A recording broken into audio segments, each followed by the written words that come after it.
educação, música e informação. Gruppencast da UERGS. Bate-papo de qualidade.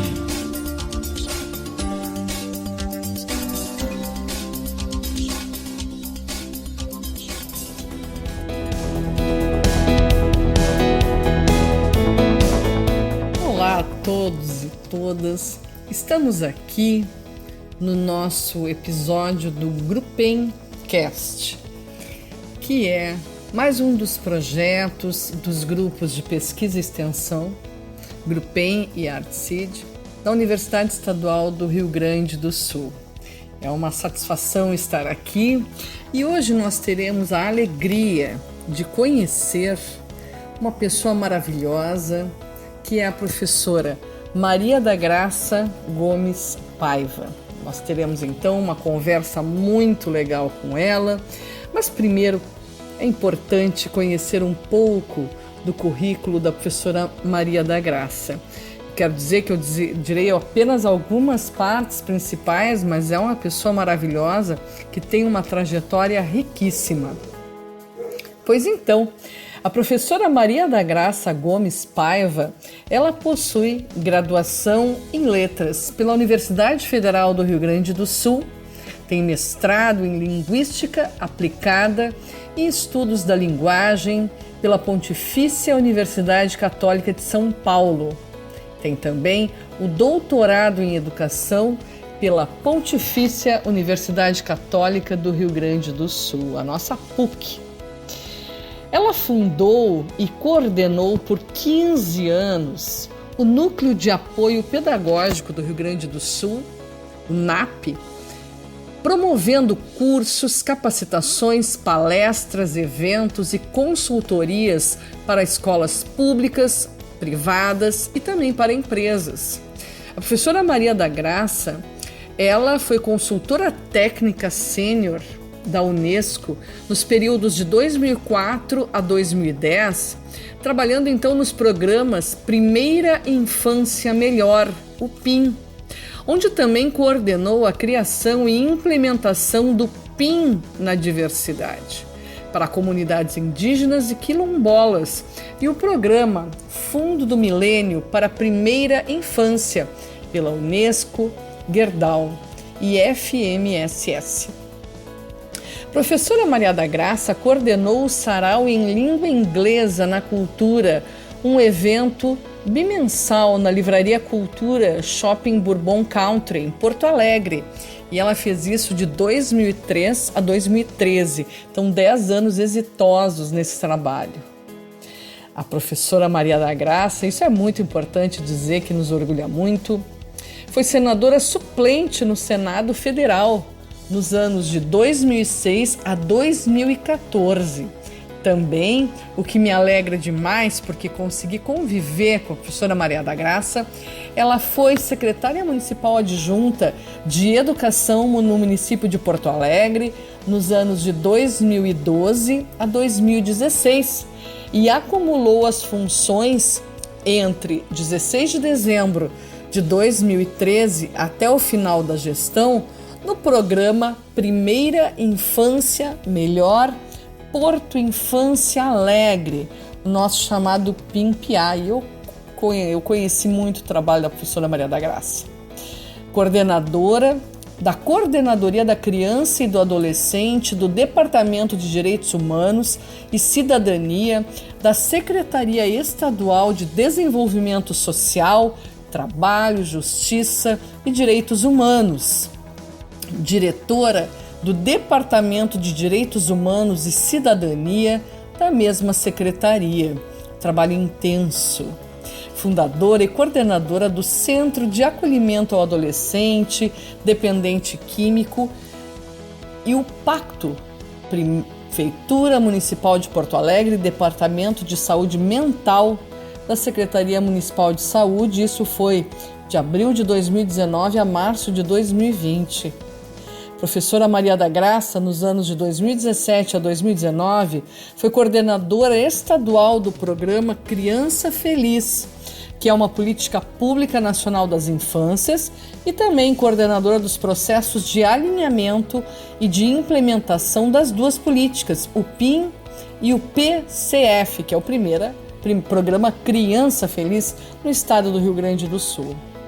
A professora Maria da Graça tem vários artigos publicados vinculados à temática da educação, bem como ela tem também prefácios de obras de outros autores, além de ter orientado dissertações de mestrado, doutorado, trabalhos de curso de especialização durante 28 anos de atividades acadêmicas, incluindo as desenvolvidas, então, no programa de pós-graduação no Instituto de Letras. Desde 2006, a professora Maria da Graça é palestrante e apoiadora do projeto Pescar, que tem sede na cidade de Porto Alegre. Em 1996, recebeu o título Companheira Eisenhower, em 1996, com o Brazil Single Nation Program, representando o Brasil na área da educação por 64 dias em 16 estados americanos, trocando conhecimentos com especialistas em educação. Em 1998, a querida professora Maria da Graça foi reconhecida pelos seus serviços prestados na comunidade gaúcha em geral e a comunidade afro-brasileira, recebendo, portanto, o troféu Zumbi. Hóspede oficial do município de Nova Prata como consultora técnica sênior do programa Fundo do Milênio para a Primeira Infância, no decreto executivo de 14 de maio de 2010. Também recebeu a Medalha Zumbi em 2014 na categoria Política, pela coordenação do PIN na diversidade para comunidades indígenas e quilombolas, na Assembleia Legislativa do Estado do Rio Grande do Sul. Recebeu também, em 2017, a menção honrosa por relevante participação na Comissão Intersetorial de Elaboração do Plano Decenal dos Direitos Humanos da Criança e do Adolescente no Rio Grande do Sul.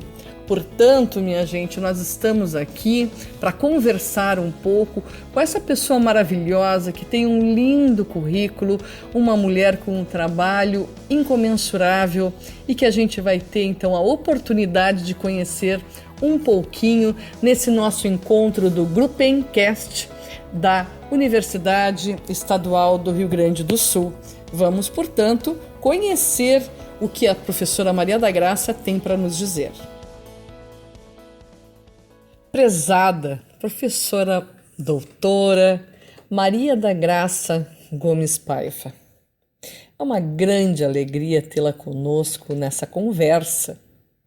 Saiba que a sua atuação na educação tem sido maravilhosa e inspiradora, sempre lutando pela qualidade.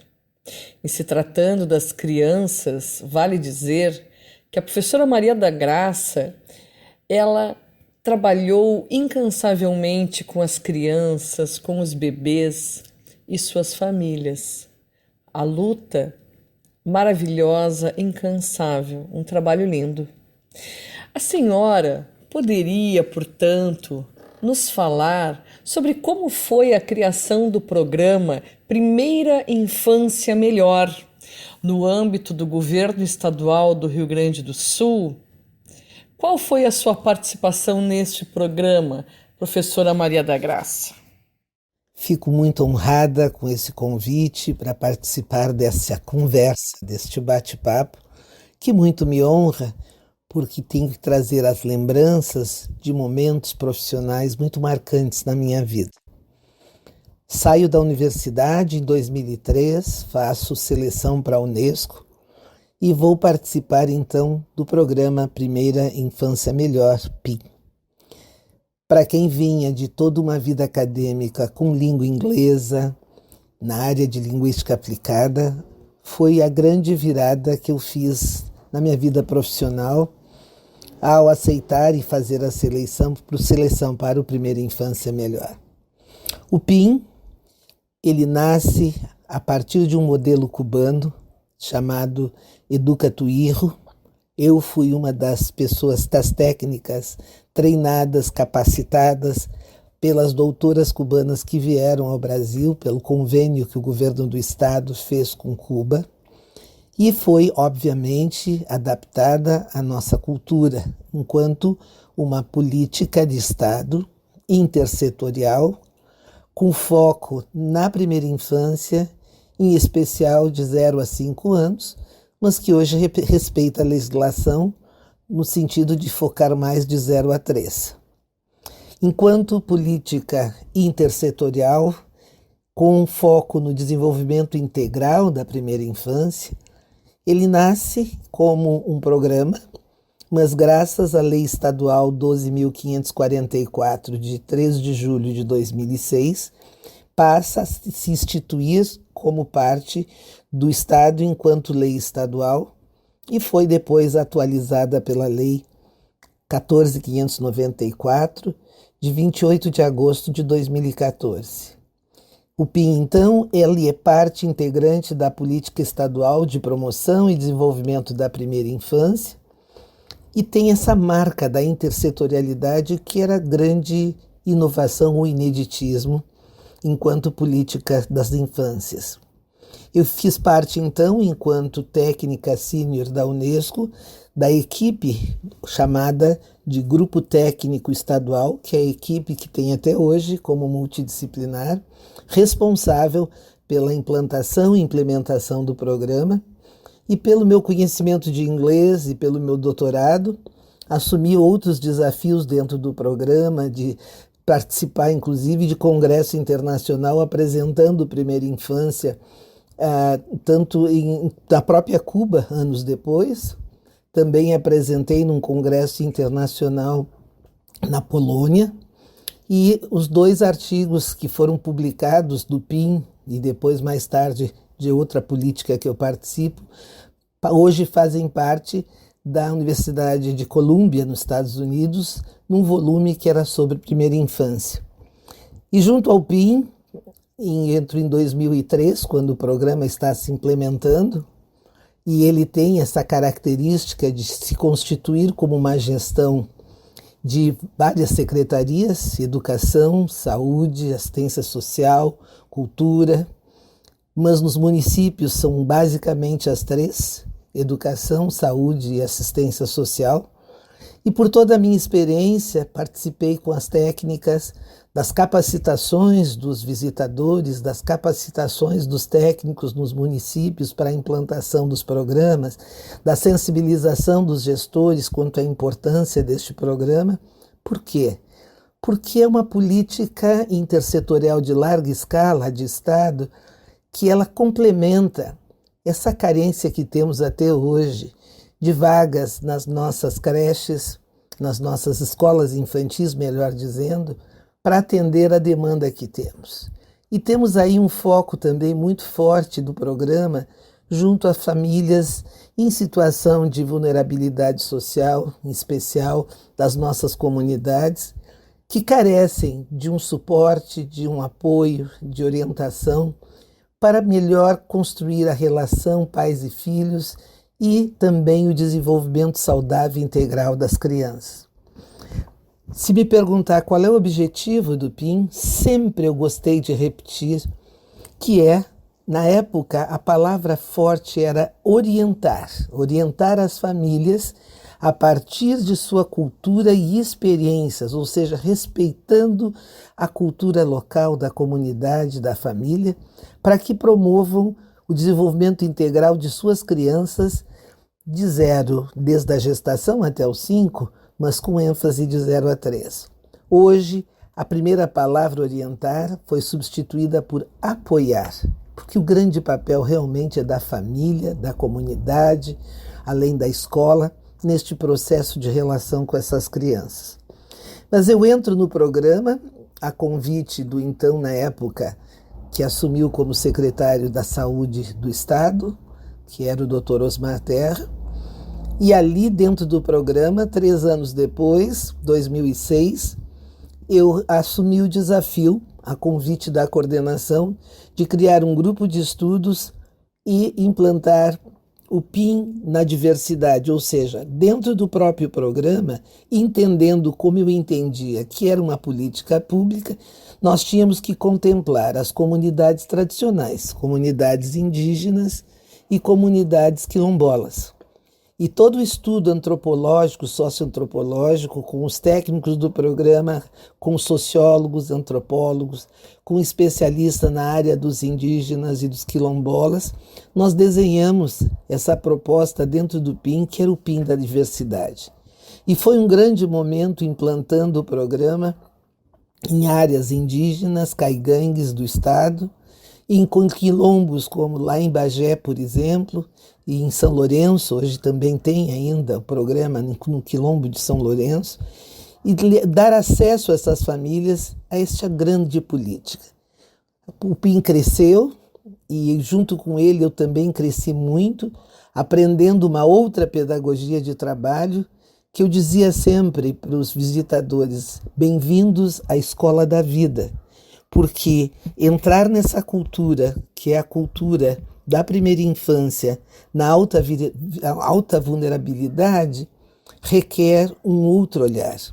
Um olhar que temos que tirar os óculos e enxergar a cultura local com respeito a essas pessoas, explorar todo o conhecimento a partir dessa vivência, desse espaço, o que ele oferece, não levar conhecimento pronto, interagir e respeitar a cultura local sem compartilhar informações ou ditas fofocas de uma família para outra, porque existe uma cultura na comunidade do respeito e do zelo pelas crianças uma das outras.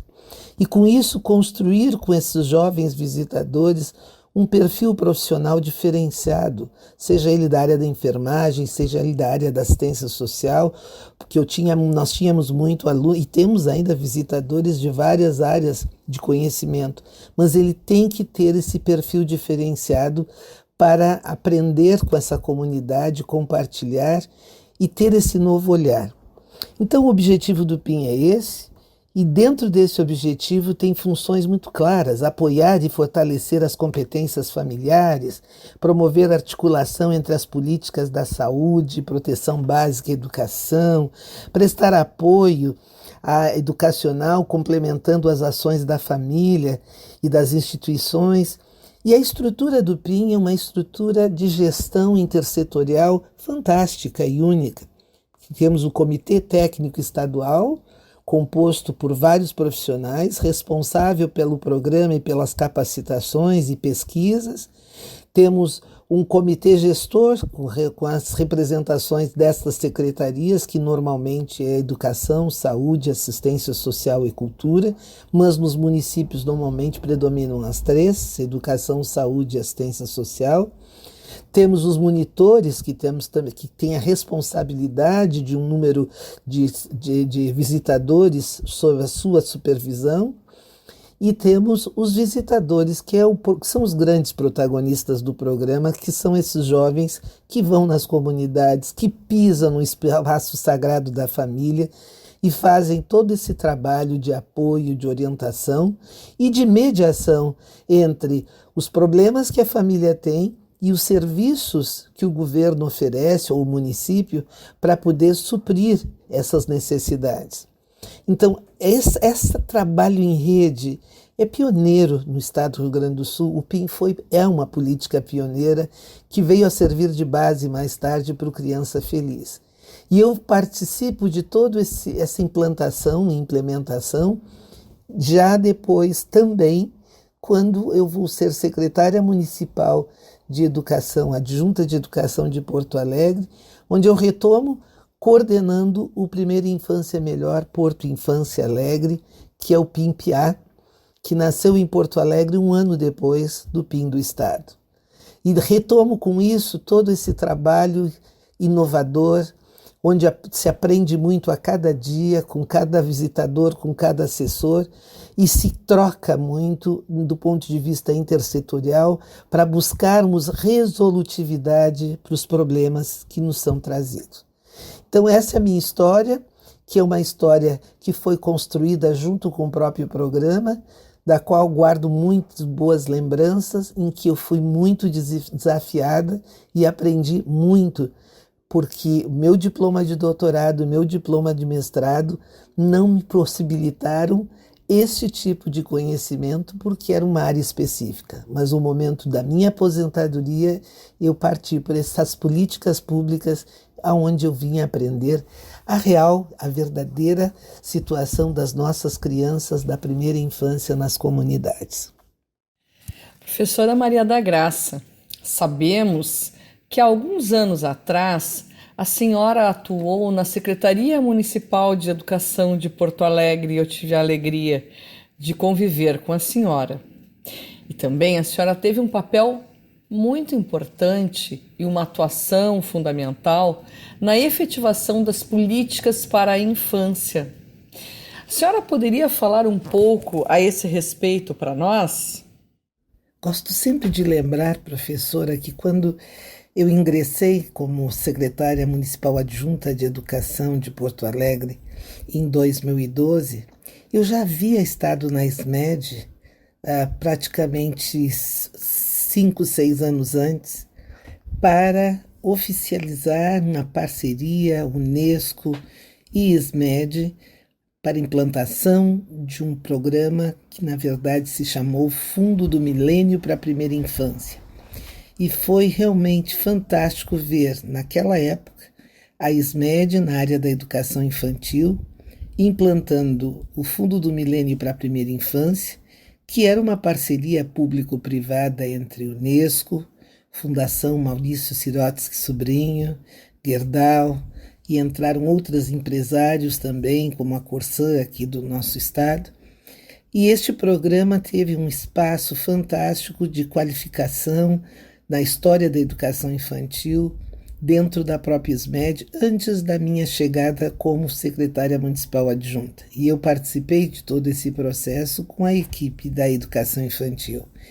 Então, o programa Fundo do Milênio para a Primeira Infância, juntamente com o programa Primeira Infância Melhor, são consideradas as duas políticas públicas de consolidação da educação infantil no Brasil. É bom que a gente faça essa breve retrospectiva histórica. O Fundo do Milênio, ele tinha como objetivo contribuir para a melhoria da qualidade do atendimento em instituições de educação infantil, sejam elas comunitárias, filantrópicas e públicas. Propiciar capacitação em serviço aos profissionais e dirigentes das instituições de educação infantil selecionadas para participar do programa, e era um município que se manifestava que nem o PIN para implantação, sem ser uma imposição. E principalmente valorizar a aquisição de materiais pedagógicos e equipamentos para as instituições por meio do que se chamou Mesa Educadora. Então, era um espaço de educação infantil do mundo das infâncias, com todos os equipamentos e materiais pedagógicos, onde os profissionais se dirigiam à SMED para serem qualificados e retornarem às suas instituições e fazerem todo o processo de mudança, de adequação para o mundo das infâncias. Isto eu participei enquanto consultora sênior da Unesco e paralelo ao trabalho que já fazia no programa Primeira Infância Melhor. O Fundo do Milênio para a Primeira Infância teve o apoio do Banco Mundial, como depois o PIN também teve, e ele foi baseado na Conferência Mundial sobre Educação para Todos de 90 e ratificado em 2000. Vejam bem que na história eles estão muito próximos, o PIN e o programa, o Fundo do Milênio para a Primeira Infância. E eles, juntamente com a legislação da época, Plano Nacional de Educação de 2001, que tinha a LDBEM de 96, que tinha o seu artigo 29 sobre educação infantil, a importância da educação infantil como educação ou ação complementar à família, Também a questão da consolidação e organização com a Constituição, no seu artigo 209, a importância da oferta privada de educação infantil. Então, nós tínhamos esse lado voltado mais para as famílias em vulnerabilidade, que era a política pública do PIN como uma ação complementar, e o Fundo do Milênio como esse espaço com todos os equipamentos necessários, seja o canto da contação de história, seja o canto do desenho, etc., para que as crianças, ou para que o adulto vivenciasse o mundo das infâncias e levasse exatamente isso para dentro das suas instituições. E este foi um trabalho que foi qualificando muito a equipe de educação infantil da nossa Secretaria Municipal de Educação, que quando eu chego assumo a coordenação do PIMPA, que eu já expliquei mais detalhadamente na outra fala, e com essa coordenação também o que eu fiz? Fiz um trabalho para conscientizar cada vez mais o que o PIN se propõe, que é esse trabalho de protagonismo da família, da comunidade, juntamente com o Estado, no desenvolvimento integral das nossas crianças, pelo viés da intersetorialidade.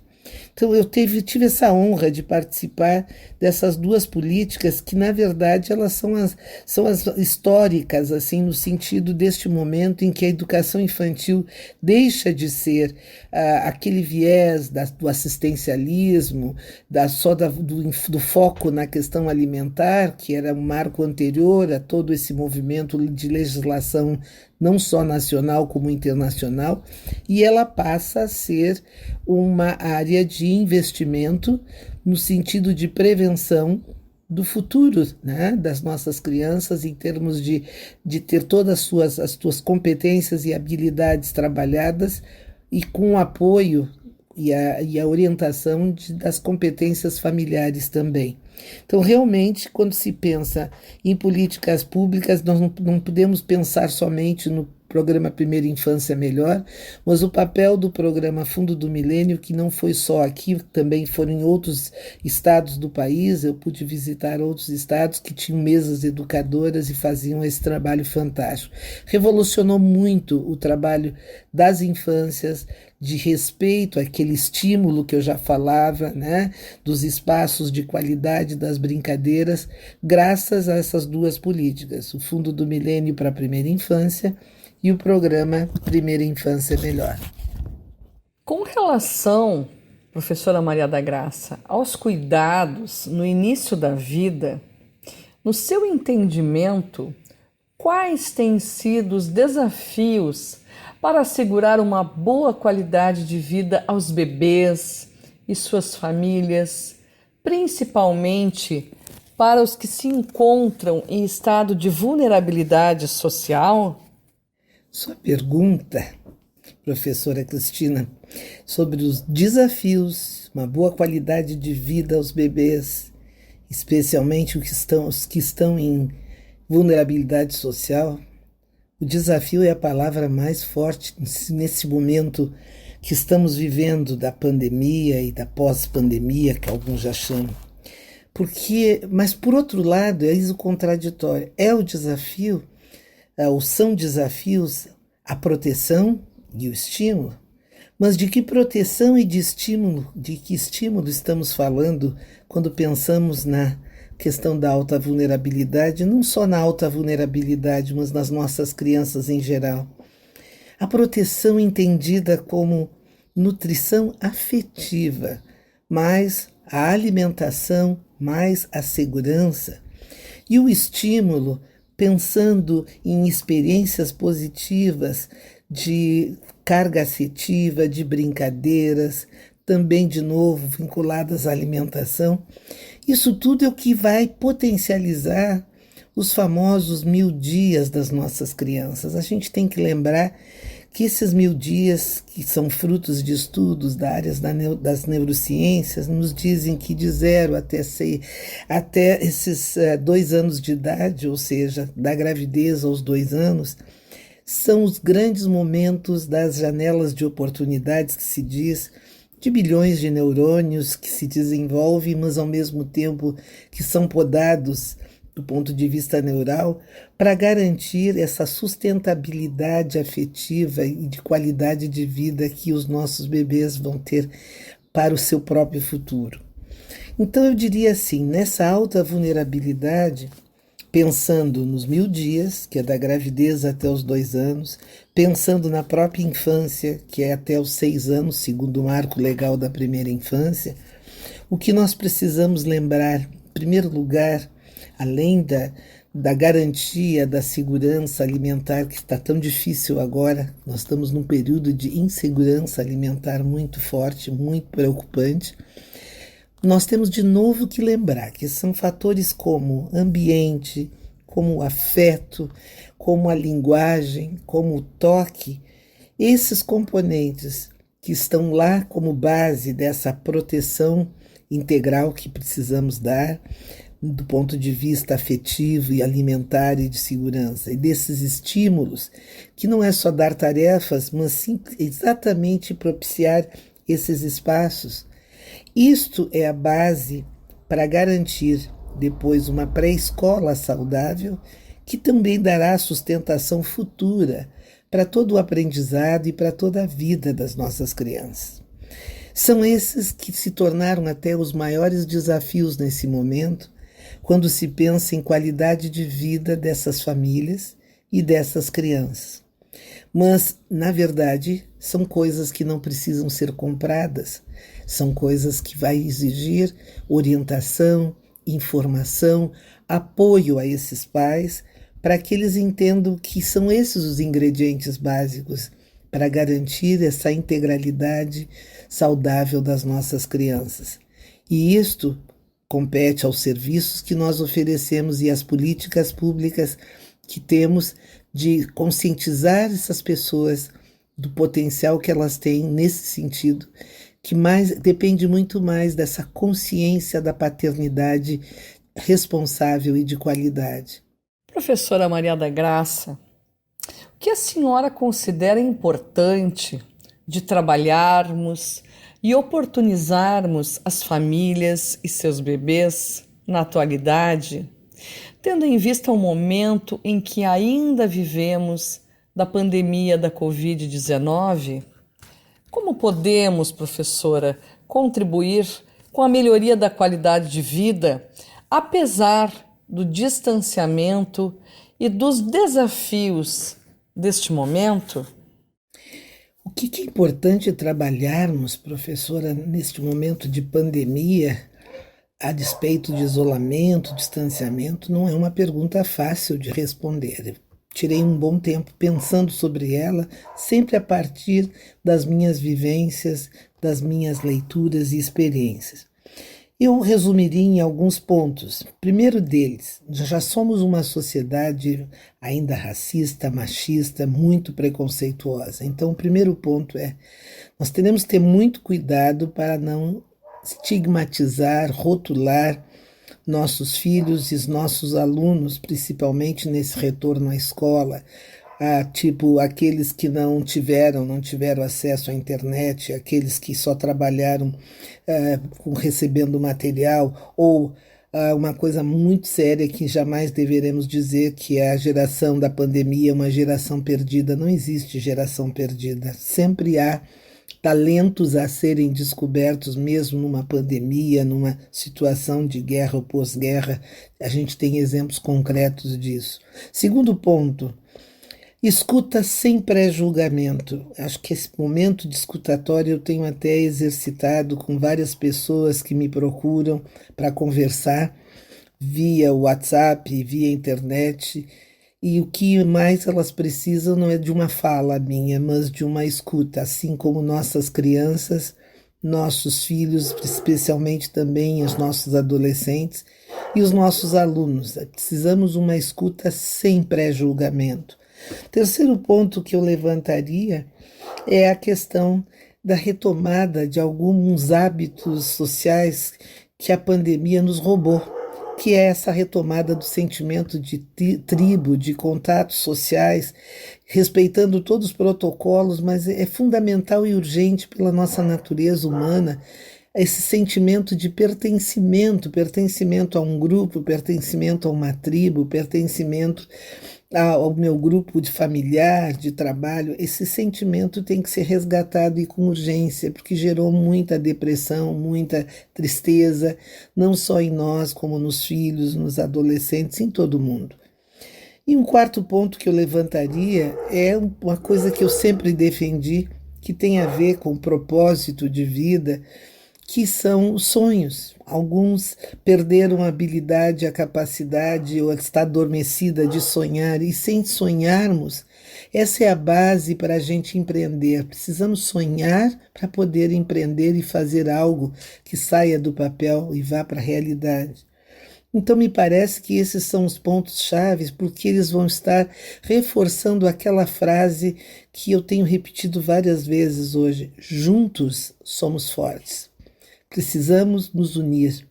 E do ponto de vista da escola, nós temos que ter, mais do que nunca, além do professor, essa visão de equipe multidisciplinar para olhar caso a caso. O professor vai ter que escutar cada aluno em cada turma, porque cada um virá com demandas, com carências completamente diferentes de outras. E nós temos que acolher e fazer muito bem esse acolhimento. Assim também no seio familiar, e as famílias terão que se falar mais, terão que se unir mais à escola neste momento, dar esse feedback de como é que estão essas crianças chegando à escola e o que fazer juntos para retomarmos e superarmos esse momento, já que toda a pandemia escancarou as desigualdades, não só sociais e econômicas, mas também o prejuízo do ponto de vista nos níveis de aprendizado. Eu diria, do meu ponto de vista, que é por aí. Aproximação é palavra de ordem, escuta ou escutatória também. E somente juntos poderemos reverter essa situação em tempo mais curto. Por fim, então, professora Maria da Graça, pergunto se a senhora gostaria de deixar alguma mensagem para as famílias, tendo em vista a importância do cuidado com os bebês e as crianças. Que mensagem deixar aos pais? A sua pergunta sobre isso. Olha, depois que eu tive Covid, minha família teve Covid, vivenciamos na pele essa pandemia, professora Cristina, posso lhe dizer que realmente ninguém que passa por isso continua sendo a mesma pessoa. Não sou mais a mesma pessoa, não somos mais os mesmos dentro deste processo. As nossas crianças também não são mais as mesmas do antes da pandemia, durante, agora e já nesse outro processo que estamos em saída, espero, da pandemia. E, por extensão, os nossos professores também não são mais os mesmos. E este é o grande desafio neste momento. Que mensagem deixar aos pais? Sempre se fala, e eu sempre falei também, da relação educar e cuidar, que elas estão sempre juntas, às vezes uma é pano de fundo para outra, às vezes a educação está na frente e o cuidado atrás, ou o cuidado à frente e a educação atrás, mas nesse momento, cuidado é a palavra de ordem, e este cuidado vai desde o autocuidado. Então eu dividiria essa minha mensagem em vários momentos. O primeiro: mergulhem nas suas infâncias, queridos pais, e busquem aquilo que marcou a sua infância. Aquelas músicas, cantigas da infância, quais foram? Que idade tinham? Que histórias vêm à mente que vocês lembram? Quem contou essas histórias? Quais foram as pessoas que marcaram? E sobre as brincadeiras, quais foram as que marcaram? Tragam isso presente para brincar com a sua criança junto com a criança dos seus filhos. E entender melhor deste mundo que aparentemente é ilógico para o adulto, que é o mundo das infâncias. E reforçar aí as relações familiares, as relações afetivas, que tão difíceis nesse momento dessa pandemia. Mas que dentro dessa vivência intensa da família, fechada em casa, pelo estresse, pela angústia, pela ansiedade, essa relíquia ficou um pouco de lado. Então, esse mergulho é importante nesse momento. Segundo ponto que eu diria, assim como nós desenvolvemos a nossa voz, este é o momento de dar voz às nossas crianças. Permito que elas expressem os seus sentimentos. Lá no artigo 4º do Marco Legal da Primeira Infância, está dito, vamos colocar a criança como sujeito de direitos.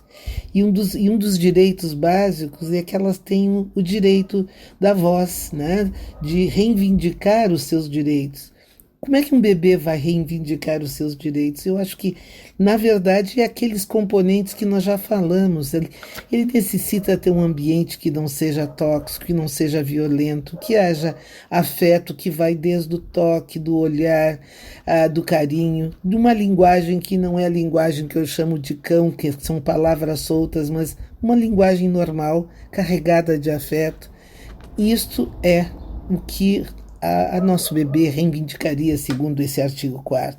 Terceiro ponto que eu acho importante, então, é que, assim como nós, os nossos filhos também adoeceram, porque ficaram longe dos amigos. Eu estou lendo agora sobre traumas e os efeitos dos traumas, né, no cérebro, na nossa vida.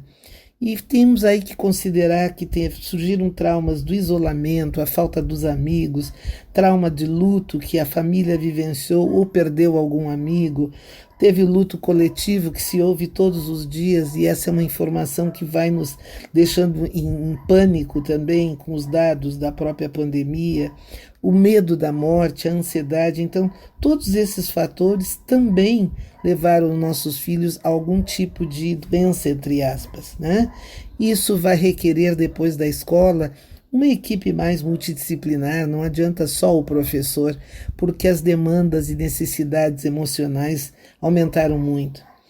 Mais um detalhe que eu acho importante, que a doutora Maria Carmen Silveira Barbosa, que eu escutei essa semana, a professora doutora da nossa Faculdade de Educação, ela levanta alguns questionamentos. Onde estão as nossas crianças? Em que momento elas estão? E aí tem a importância de pensar nesse tempo que tem que ser dado não só para as nossas crianças na família, para poder se expressarem mais desses sentimentos, e principalmente a escola que está voltando a acolhê-las neste momento. E ela traz um dado preocupante. Nós temos aí hoje 180 mil crianças no Brasil que são crianças órfãos. E isso aí tem que ser levado em consideração também. Portanto, temos que escutar muito, temos que observar muito, temos que refletir muito, segundo a doutora Maria Carmen, porque as nossas crianças, elas não sabem responder perguntas diretas sobre o que estão sentindo. Isso o adulto faz, mas a criança não. Mas ao observá-la, ela manifesta isso na sua cultura do brincar, né? E finalmente eu diria, né, que nós precisamos pensar que nós estamos num outro momento, num outro tipo de realidade, que as nossas crianças aprenderam sim muitas competências, talvez pelo lado da tecnologia, quem teve mais acesso, os que não tiveram também de alguma forma, ouvindo por algum outro meio, ou tendo algum pai que se interessou mais ou que teve mais presente. Mas são muitos desafios, porém tudo muito no que eu chamo da prevalência, no cuidado com esse ser integral, emocional, físico, mental, espiritual, desde a sua primeira infância. E neste momento agora, esse autocuidado nosso como pais, para podermos continuar sendo esses pais presentes, amorosos, exigentes sim. Brazelton, T.B. Brazelton me ensinou, e eu sempre gosto de compartilhar. Gostaria de deixar como último recado: a melhor herança que podemos deixar aos nossos filhos é a herança dos limites, certo? Não vamos esquecer isso. Isto é cuidado, isto é amor materno e paterno pelas nossas crianças.